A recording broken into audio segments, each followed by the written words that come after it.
esta mañana leeremos desde el versículo 16 al 18. Dice así: asidos de la palabra de vida, para que en el día de Cristo yo pueda gloriarme de que no he corrido en vano, ni en vano he trabajado. Y aunque sea derramado en libación sobre el sacrificio y servicio de vuestra fe, me gozo y me regocijo con todos vosotros, y asimismo gozaos y regocijaos también vosotros conmigo.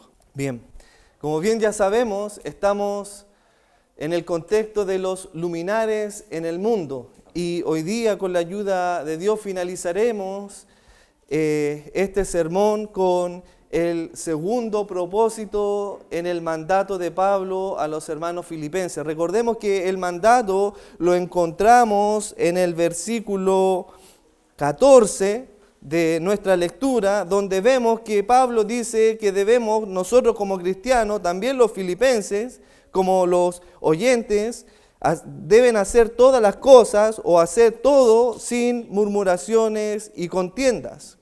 Y luego vimos que posterior a este mandato o a esta exhortación viene acompañado de dos propósitos. Y ¿cómo sabemos que son dos propósitos? Porque el versículo 15 nos da a entender por medio de esta palabra ¿para qué?, anunciando el primer propósito que vimos que era para nuestro bien y el bien de los testigos, de aquellos que nos ven, si realmente resplandecemos como estrellas en el mundo. Y el segundo propósito lo vemos en el versículo 16. Observe, también está en medio de este versículo la palabra ¿para qué?, ¿cierto? Asido de la palabra de vida, para que en el día de Cristo yo pueda gloriarme. Y este propósito tiene relación con el bien de los pastores, con el bien de aquellos que sembraron la palabra del Señor. De manera que el sentido del mensaje hoy día tiene que ver con que debemos dejar las murmuraciones por el bien de nuestros pastores. Y en este caso, por el bien del mensaje predicado por el apóstol Pablo. Bien, dice la palabra del Señor, si usted observa en el versículo 16, comienza con esta palabra, asidos de la palabra de vida. Y esta palabra viene del verbo griego epejo, que significa observar atentamente o estar atento o adherirse firmemente. Una traducción que la encontramos en la Biblia de las Américas, por ejemplo, dice sosteniendo firmemente la palabra de vida. Y es interesante poder profundizar y entender lo que Pablo está aquí diciendo, porque dentro de nuestro contexto contemporáneo es fácil que nosotros podamos ir a nuestras bibliotecas o a algún velador y tomar una Biblia y poder leer las Escrituras. Pero esto no era así en la audiencia original, en los hermanos filipenses. Ellos no tenían lo que hoy día por gracia nosotros tenemos en nuestras manos, que es la toda suficiente palabra del Señor. Y reflexionaba sobre esto y hay algunos datos interesantes que quizás debiésemos nosotros comprender. Imagine cómo llega esta carta de Pablo a los hermanos filipenses, a esta congregación, y cómo debían ellos recibirla. No como ahora que quizás llevamos cuánto tiempo estudiando esta epístola, estas instrucciones, esta carta fascinante a los filipenses, y podemos volver atrás, avanzar hacia adelante, retroceder algunos versículos y observar la teología que emana de estos capítulos que acabamos de leer. Pero la audiencia original no tenía esta ventaja que tienes tú y que tenemos nosotros. Ellos no tenían esta escritura que está en tus manos, solamente llegaba aquí el mensajero, en este caso era Epafrodito, que venía con el mensaje de esta carta, y esta carta debía ser leída en voz alta, porque a menudo la audiencia original no sabía quizás leer o no sabía escribir. De manera que era muy importante que el que traía el mensaje leyera esta palabra en voz alta. De hecho, encontramos estas instrucciones en distintas epístolas del apóstol Pablo, donde Pablo instruye claramente que debían leer en voz alta a fin de que los hermanos pudieran comprender el mensaje que él estaba enviando, que era inspirado por el Espíritu Santo de Dios. Observemos, por ejemplo, en Colosenses 4:16 al versículo 18, donde encontramos este propósito de que las cartas debiesen ser leídas en voz alta. Colosenses 4:16 nos dice, Pablo, cuando escribe a los colosenses y manda esta carta, da esta instrucción diciendo, cuando esta carta haya sido leída entre vosotros, observe, era una carta, queridos hermanos, que debía ser leída a la iglesia y la iglesia tenía que estar atenta a las instrucciones que emanaban de esta carta, los asuntos personales que emanaban de esta carta, debía ser leída entre vosotros y también observa, hacer que también se lea en la iglesia de la Odisea y que de la Odisea la leáis también vosotros. Esa es una carta que hasta el día de hoy está perdida, no se sabe dónde está esa carta de la Odisea. Y el versículo 18 dice, la salutación de mi propia mano, de Pablo, acordado de mis prisiones, la gracia sea con vosotros. Y es interesante esa frase que pone aquí el apóstol Pablo, porque dice en el versículo 18, observe, la salutación es de mi propia mano, de Pablo, acordado de mis prisiones. Tanto la carta de Colosenses como Filemón, Efesios y Filipenses son las cartas que se denominan las cartas de las prisiones. Y muchos de los problemas se suscitaban en que no solamente habían verdaderos apóstoles, sino también habían falsos apóstoles con falsos mensajes. Entonces Pablo, de alguna manera, para prever estas circunstancias y salvaguardar la integridad del mensaje, también agrega este signo en cada una de sus epístolas a fin de que los oyentes supieran que verdaderamente este era un mensaje que venía del apóstol Pablo. De hecho, había uno de los problemas en Tesalónica diciendo que el advenimiento de Cristo ya había sucedido y que prácticamente toda la iglesia se había quedado y iba a experimentar la tribulación por una falsa carta o un falso mensaje que había llegado a la iglesia. Entonces observa en 2 de Tesalonicenses 3:17 cómo Pablo de alguna manera quiere salvaguardar la integridad del mensaje de la palabra de Dios. 2 de Tesalonicenses 3:17 y 18. Observa esta salutación de Pablo a los tesalonicenses. La salutación es de mi propia mano, de Pablo. Observa que es el signo en toda carta mía. Así escribo, dice él. La gracia de nuestro Señor Jesucristo sea con todos vosotros. ¿Te das cuenta, querido hermano, que esta congregación solamente poseía un solo manuscrito al cual toda la congregación debía estar atento al mensaje que el mensajero iba a leer en voz alta? Por cuanto quizás no iba a tener otra posibilidad de volver a oír el mensaje que Pablo estaba dando a la iglesia de los filipenses. De manera que toma mayor peso, no sé si te das cuenta, el peso ahora que recae sobre tus hombros al saber este texto que dice, asidos, tomad firmes, con firmeza, la palabra de vida eterna. De manera que los filipenses debían estar muy atentos para poder recordar lo que Pablo estaba escribiéndole a ellos. La pregunta es para ti, ¿está firme tu corazón en la palabra del Señor? ¿Estás firme sosteniendo la palabra de vida eterna a tu vida? Ese es el propósito evidente de toda iglesia bíblica, de saber que la iglesia es columna y baluarte de la verdad. Como iglesia somos llamados a sostener la palabra de verdad.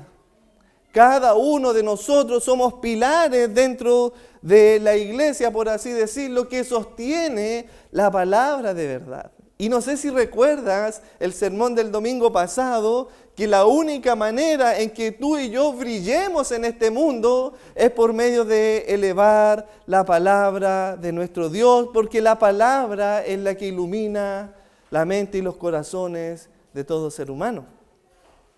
Y quizás este es uno de los peligros o problemas en muchas de las iglesias en la actualidad, donde conciben esta idea de la iglesia en términos de que sus predicadores o sus pastores son aquellos que deben brillar o son aquellos que deben sostener el mensaje de la palabra del Señor. Porque es un peligro este mal entendimiento. No sé si te has dado cuenta que en una conversación trivial entre hermanos y conversan de distintas congregaciones, bueno, ¿y tú dónde estás congregándote? No, yo pertenezco a la iglesia del pastor tanto. ¿Te das cuenta? No, yo voy a la iglesia del pastor tanto. Como si la iglesia le perteneciera a ese pastor, y es evidente este peligro que está aquí emanando por cuanto la iglesia no ha entendido que somos un solo cuerpo y que la iglesia no le pertenece al pastor, sino que todos somos llamados a ser asidos de la palabra del Señor. Pero muchas congregaciones perciben esta idea de sostener la palabra como una labor que recae solo sobre el pastor. Por eso que pasa esto y la iglesia poco a poco comienza a reconocer a el pastor como el sostenedor del mensaje de la iglesia y no así los miembros. ¿Por qué es un peligro? Te preguntarás tú. Bueno, es un peligro evidente porque tan pronto cae el pastor, cae consigo toda la iglesia. Y esa es la advertencia que está dando aquí el apóstol Pablo. De manera que nosotros debemos dejar las murmuraciones, las quejas, las contiendas, abandonar eso que causa división a la iglesia, que es el primer síntoma de la deserción en la iglesia. Cuando comienzan a haber quejas y murmuraciones, es síntoma de una división en el cuerpo de Cristo. De manera que Pablo exhorta que debemos abandonar estas quejas y asirnos a la palabra del Señor. Cada uno de nosotros debemos ser sostenedores de la palabra del Señor y presentar defensa del Evangelio. Por esta razón Pablo escribe a toda la iglesia de Filipenses que como iglesia sean nacidos del mensaje de su palabra. Y sin duda este es el mayor gozo en el ministerio pastoral, ver el amor por la palabra de Dios en los hermanos de la iglesia. Ver cómo los hermanos tienen una búsqueda y un deseo por conocer más a su Señor por medio de su palabra. Como que ya no le es suficiente el mensaje del domingo y llegan en la tarde a volver a escudriñar y de alguna manera digerir el mensaje y quizás agregar algunos versículos al tema, y se empieza a enriquecer la vida espiritual de ese creyente porque ha conocido el verdadero mensaje del Señor.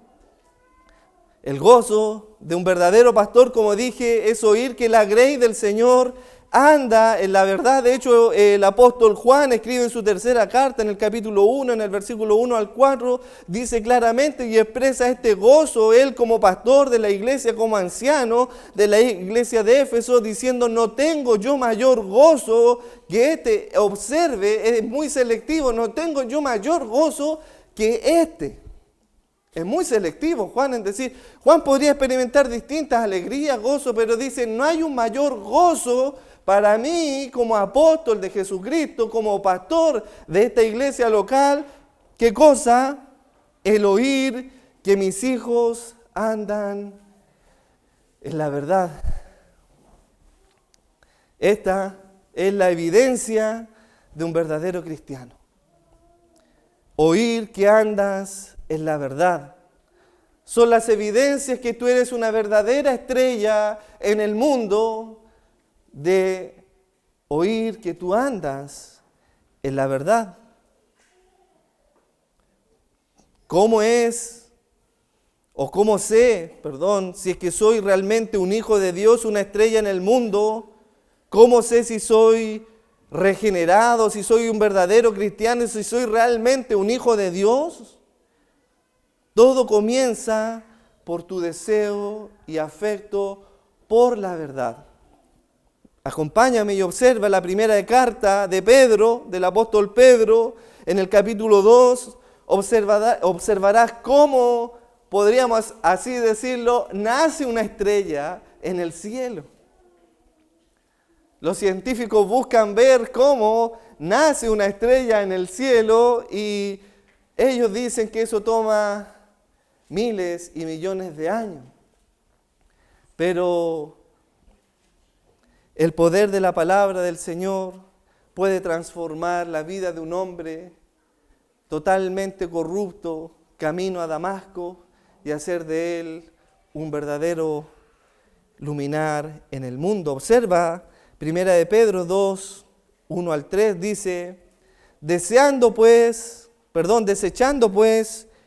toda malicia, todo engaño, toda hipocresía, envidia y todas las detracciones. Desead ahora, como niño recién nacido, deténgase ahí. No sé si te das cuenta la evidencia del nuevo nacimiento en las palabras de Pedro. Un niño recién nacido, aquel quien ha nacido de nuevo. Este es el nuevo nacimiento en las palabras del apóstol Pedro. Y este niño recién nacido observa lo que desea. ¿Qué desea el niño? La leche espiritual no adulterada. Es una leche espiritual que no está adulterada. Es decir, el verdadero creyente desea oír el verdadero mensaje del Evangelio. Porque hoy día hay muchas leches adulteradas. Hoy día hay muchas leches contaminadas, aun cuando algunas dicen que son libres de lactosa o gluten o no sé cuántas otras cosas. Es de igual manera en las iglesias. Muchas de las palabras que oyen en muchas iglesias son leche contaminada, que ha sido adulterada. Pero cuando tú has nacido de nuevo, puedes distinguir el verdadero mensaje del falso mensaje, por cuanto como niño recién nacido deseas esa leche no adulterada. ¿Con qué propósito? Para crecer en salvación, si es que habéis gustado de la benignidad del Señor. De manera que solamente aquellos que han sido obviamente regenerados pueden desear el oír y el conocer más de su Señor. Solamente aquellos que han sido regenerados pueden sostener y hacerse asiduos a la palabra del Señor. Así como vemos que existe un gozo al saber que nuestros hermanos andan y han crecido en el conocimiento de la verdad, también hay tristeza al oír que sus hijos ya no andan en la verdad. Y quizás esta era una de las razones por que Pablo comunica y da a entender este mandato a la iglesia de Filipenses. Observa nuestro texto, el versículo 16, que dice: asiduos de la palabra de vida, para que en el día de Cristo yo pueda gloriarme. Y es interesante esta frase, para el día de Cristo. Este día no es igual, no es sinónimo al día del Señor. Es súper importante que hagamos esta aclaración, porque a lo largo de las Escrituras vas a encontrar esta expresión, el día del Señor. ¿cierto? Lo hemos visto a lo largo de las Escrituras. Por ejemplo, en 1 Tesalonicenses 5:2 encontramos este día del Señor cuando dice: porque vosotros sabéis perfectamente que el día del Señor vendrá así como ladrón en la noche, que cuando digan paz y seguridad, entonces vendrá sobre ellos, ¿qué cosa? Destrucción repentina, como los dolores a la mujer encinta, y observa, y no escaparán. 1 Tesalonicenses 5:2-3, de manera que el día del Señor se refiere a un día de castigo donde Dios dará su justa retribución a aquellos que persistieron en pecar y no se arrepintieron de su pecado. Por cuanto cuando tú veas en la Escritura, en alguna parte del Evangelio, a lo largo de las epístolas, cuando se dice el día del Señor, ese día es un día de juicio. Juicio para todos aquellos que no han obedecido al mensaje de la palabra del Señor y no se han arrepentido de sus pecados. A diferencia o en cambio, a lo que se refiere aquí Pablo, para que en el día de Cristo yo pueda gloriarme, este día del Señor o este día de Cristo es totalmente diferente, por cuanto este día solamente lo experimentarán los hijos de Dios. El día del Señor lo experimentarán todos los incrédulos, mas el día de Cristo solamente lo experimentarán los hijos de Dios. Observa Filipenses capítulo 1, versículo 6. En este versículo vemos esta realidad. En el versículo 6 y en el versículo 10 de esta misma epístola, observa el versículo 6. Estando persuadidos de esto, que el que comenzó en vosotros la buena obra, la perfeccionará hasta el día de Jesucristo. Es obviamente que ese día lo va a experimentar solamente los hijos de Dios. ¿Cómo lo sabemos? Bueno, por el contexto de ese mismo texto, observa, estando persuadido de esto, que el que comenzó en vosotros. ¿Quién comenzó en vosotros? Dios. La buena obra, ¿cierto? La va a perfeccionar, ¿hasta cuándo? Hasta el día de Cristo. Se refiere solamente a cristianos. Y el versículo 10, observa, del mismo capítulo, para que aprobéis lo mejor, a fin de que seáis sinceros e irreprensibles, ¿para cuándo? Para el día de Cristo.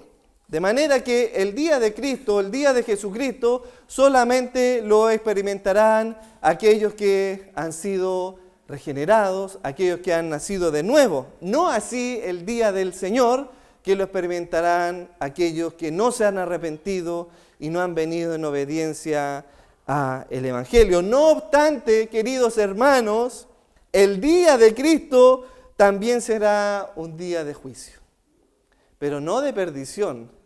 No que el cristiano va a ser en ese día echado al infierno, sino que más bien va a ser un día de juicio, por cuanto, como dice la palabra del Señor, es necesario que todo creyente, que todos nosotros compadezcamos ante ¿quién? Ante el tribunal de Cristo. ¿Y por qué debemos compadecer ante el tribunal de Cristo? Bueno, 2 Corintios 5:10 nos dice por qué debemos compadecer. Y es algo necesario, porque lo dice así, porque es necesario que todos nosotros, es decir, toda la iglesia del Señor, compadezcamos ante el tribunal de Cristo. ¿Con qué propósito? Para que cada uno reciba según lo que haya hecho mientras estaba en el cuerpo, sea bueno o sea malo. De manera que en el día de Cristo nosotros vamos a recibir nuestros galardones por nuestro trabajo aquí en la tierra. Tu trabajo, quizás como un simple hermano, no es menor que el trabajo de un pastor. De hecho, el apóstol Pablo a los mismos Corintios en su primera carta, en el capítulo 3, versículo 8, les dice que el que planta y el que ciega son una misma cosa, aunque cada uno recibirá su recompensa, observa, conforme a su labor. De manera que así como el que planta, si lo hace para el Señor y para su gloria, sin murmuración y contienda, recibirá su justa retribución conforme a su labor, recibirá su propia recompensa conforme a su labor, así también como que el que toma la manguera y quizás a nuestros ojos hace lo más fácil que es regar, pero él también va a recibir la recompensa por su labor, porque ambos, dice la palabra del Señor, son una misma cosa. No es más el que riega o no es menos el que riega y no es más el que siembra. Todos son una misma cosa, pero el esfuerzo y el trabajo y la dedicación con quien hace o cómo lo hace es el motivo de su recompensa.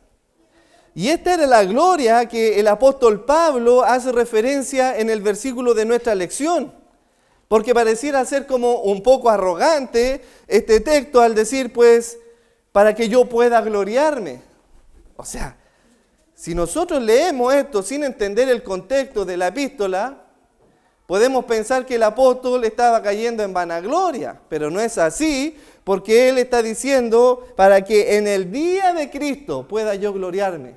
No es una gloria terrenal, sino es esa gloria que va a recibir de la recompensa por su labor. ¿Cuál es esa labor? Bueno, la labor de que le tocó hacer quizás de sembrar o de regar, él espera recibir esa recompensa de parte de Dios, porque él sabe perfectamente que el Hijo de Dios, si se quiere gloriar en algo en esta tierra, lo dice, el que se quiere gloriar, gloríese en el Señor. De manera que nosotros no nos debemos de gloriar por cosas vanas, sino debemos gloriarnos en el Señor. Y de hecho la carrera del apóstol Pablo fue una carrera de integridad, porque el texto está diciendo, para que en el día de Cristo yo pueda gloriarme, ¿de qué cosa? De que no he corrido en vano ni he trabajado en vano. Es decir, aquí Pablo está abriendo su corazón a los filipenses y quizás haciéndole recordar a la iglesia de los filipenses como queriendo decir, espero que mi trabajo en vosotros no haya sido en vano. No sé si se recuerdan, hermanos filipenses, cómo llegó el evangelio a vuestros corazones. Cuando predicamos el evangelio a orillas del río y el Señor abrió el corazón de Lidia para que comprendiera el evangelio y predicamos con de nuevo el mensaje en Filipo a fin de que todos pudieran llegar al conocimiento de la verdad. ¿Hubieron detractores? Sí. No sé si te recuerdas aquel mercader, podríamos así decirlo, de esta mujer que tenía un espíritu de adivinación al ver sus ganancias perdidas. Cuando Pablo reprende el espíritu que había en ella, tomaron a Pablo y Silas y lo llevaron a la cárcel, y donde Pablo fue azotado duramente. Y a eso Pablo trae a la memoria a los filipenses: espero que mi trabajo y mi carrera en vosotros no haya sido en vano. Pablo, sin lugar a dudas, corría su carrera de una manera íntegra, como todos nosotros debemos correr nuestra carrera en integridad, como todo pastor debe correr su carrera en integridad. Pablo exhorta a los corintios en su primera carta, en el capítulo 9, versículo 24, y les da a saber cómo debemos nosotros correr como cristianos, cómo nosotros debemos trabajar como hijos de Dios.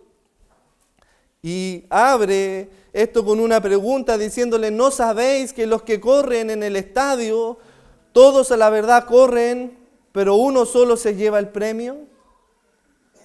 Corred de tal manera que lo obtengáis. Todo aquel que lucha, de todo se abstiene.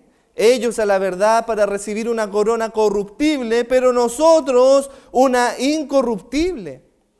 Si es que, queridos hermanos, si es que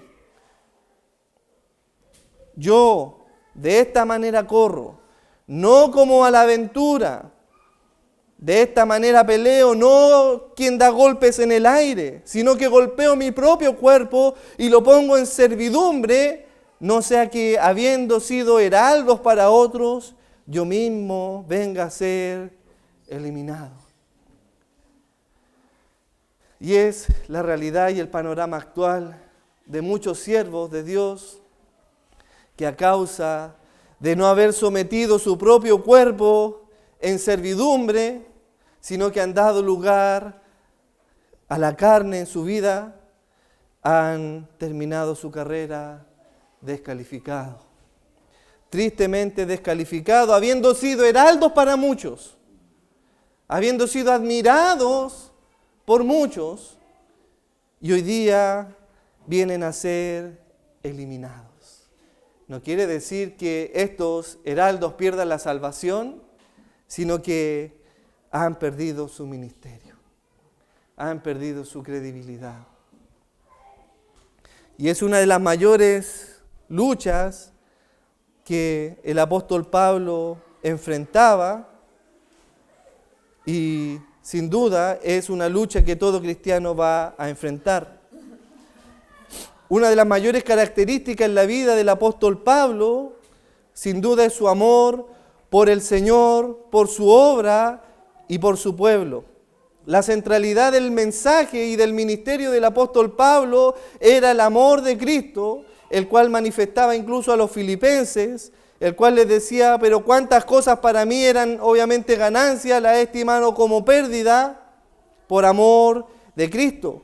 Y su amor se extendía no solamente a la familia de Dios, a los hermanos filipenses, sino que Pablo amaba también a aquellos que no eran salvos, especialmente a sus hermanos judíos, acerca de los cuales él testificó diciendo, porque deseara yo ser anatema, separado de Cristo, por amor a mis hermanos, los que son mis parientes según la carne, los judíos, Romanos 9:3. Pero este amor que tenía Pablo por los hermanos judíos o por la iglesia en general, también lo tenía de manera individual para algunos creyentes como Timoteo. Cuando Pablo le escribe a Timoteo en su segunda carta, en el capítulo 1, en el versículo 2, a Timoteo, amado hijo, gracia y misericordia y paz de Dios Padre, de Jesucristo nuestro Señor. Su amor excedía no solamente a creyentes en particular, sino que también Pablo amaba a la iglesia. Pablo amaba con un amor entrañable a la iglesia, y de hecho amaba a la iglesia de los filipenses. En el capítulo 1, en el versículo 8, encontramos el amor de Pablo por los filipenses, diciendo, porque Dios me es testigo de cómo os amo a todos vosotros con el amor entrañable de Jesucristo. ¿Te das cuenta que el verdadero Hijo de Dios busca y desea amar a su prójimo más que a sí mismo? El amor de un verdadero Hijo de Dios es estimar a los otros por superiores a sí mismo. No obstante, queridos hermanos, el amor no está exento de sufrimientos. De hecho, la palabra del Señor nos enseña que el amor es sufrido. Pero estamos hablando del verdadero amor, del amor que es dado por Dios. La palabra del Señor nos enseña que el amor, dice, es sufrido, y observa cómo Pablo experimentó el sufrimiento en su vida o en su carrera ministerial. Ven conmigo, por favor, a 2 de Corintios, capítulo 11, versículo 23, y quiero que por favor observes cómo fue el sufrimiento del apóstol Pablo en su carrera ministerial. Cómo él corrió la carrera, la cual él deseaba que no fuera en vano, sino que fuera para él poder gloriarse en el día de Cristo. 2 de Corintios capítulo 11, versículo 23. ¿Son ministros de Cristo?, pregunta él, como si estuviera loco hablando. Él dice, yo más.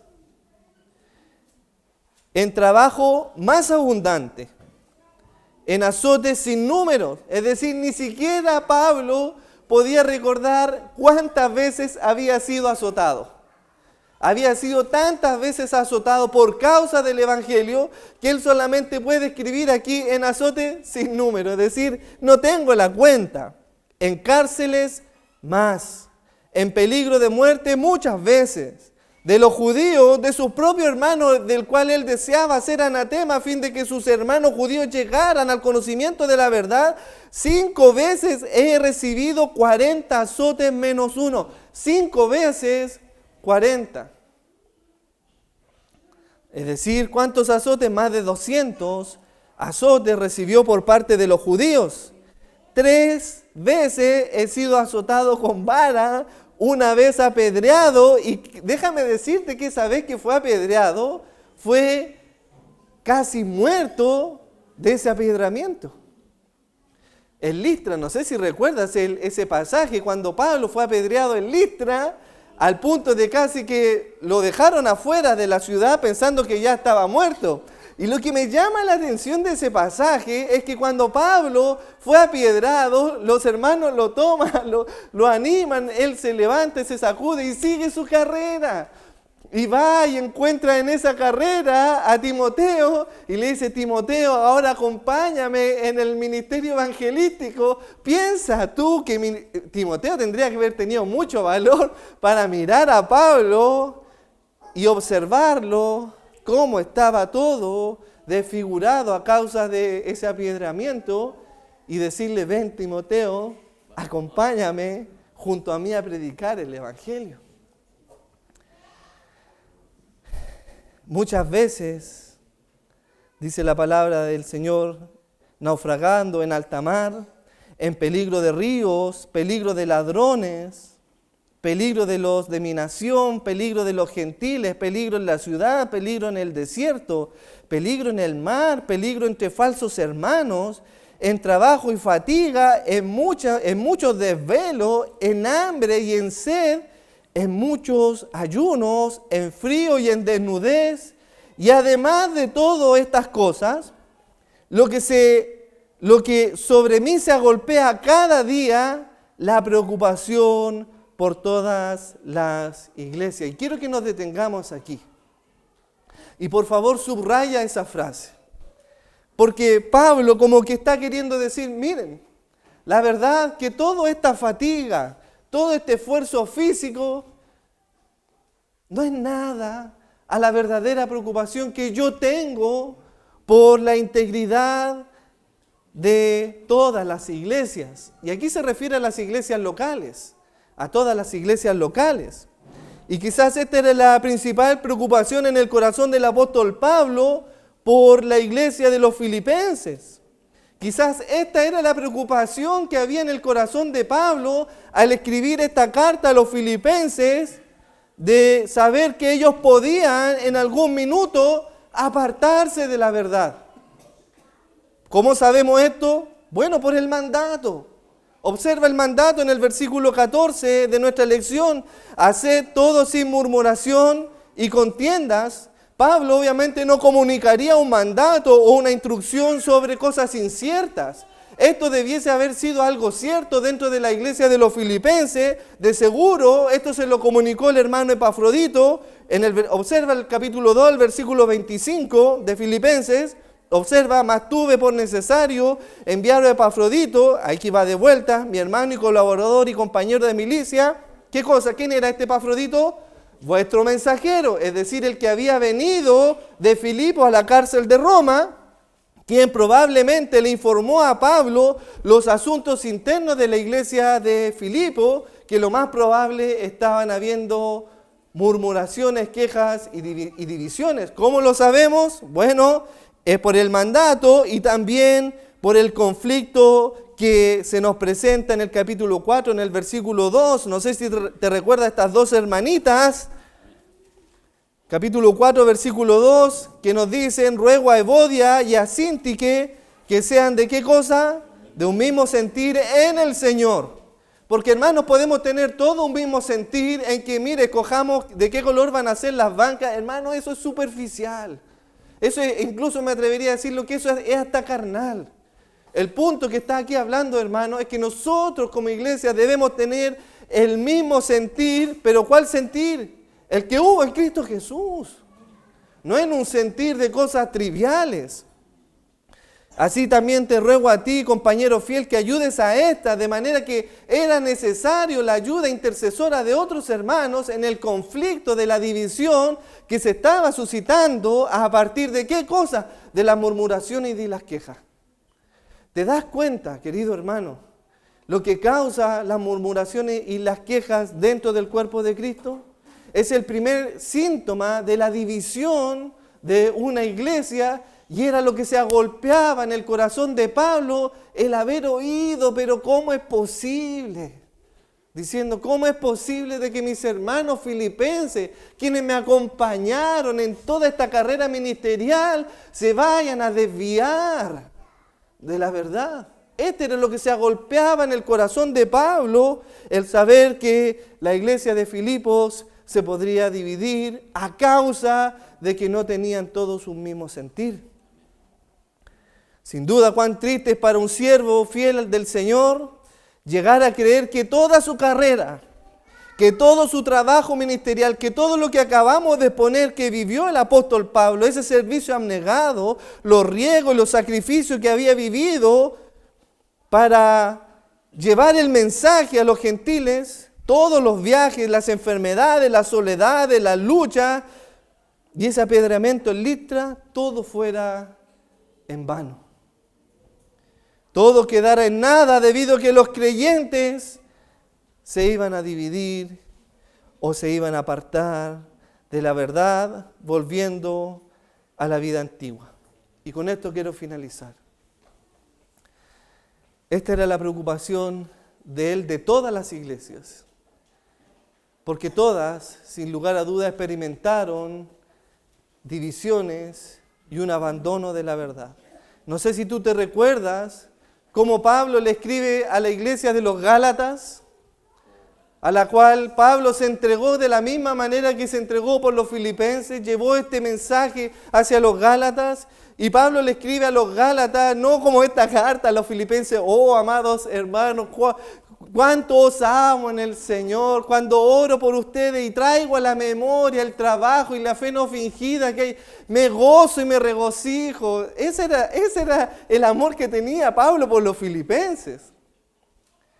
Pero tenía el mismo amor también por los Gálatas, solamente que recordemos que el padre que ama a sus hijos los disciplina, y Pablo le escribe a los Gálatas y le dice, oh, estoy maravillados de que tan pronto os hayáis alejado del que os llamó por la gracia de Cristo. ¿Para qué cosa? Para seguir un evangelio diferente.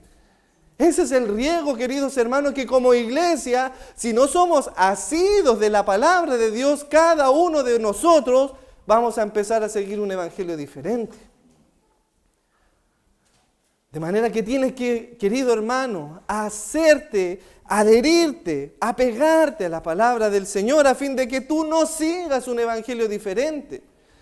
Y esto era lo que le pasaba a la iglesia de los Gálatas en el capítulo 3, en el versículo 1, le dice, oh Gálatas insensatos, ¿qué nos fascinó? Y esa palabra es como un encantamiento. Esto es lo que hacen los falsos maestros, encantan con sus mensajes y persuasiones con este evangelio de la prosperidad, donde tu vida va a mejorar económicamente. Pablo le dice a los Gálatas, insensato, ¿qué nos fascinó para no obedecer a la verdad? No le está diciendo para no obedecerme a mí, vuestro pastor, no, para no obedecer nuevamente a la verdad.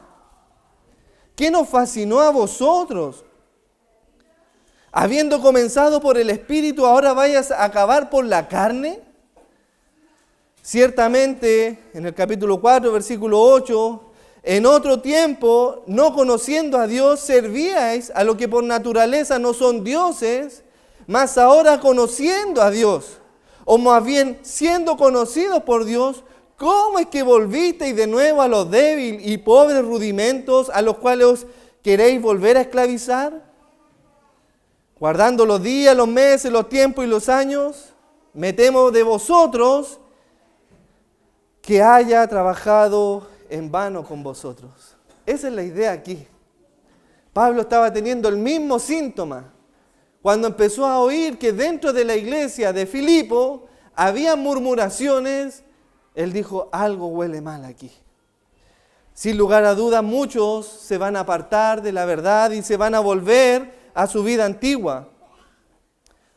Le dice a los Gálatas, vosotros corríais bien, ¿quién os estorbó para no obedecer a la verdad?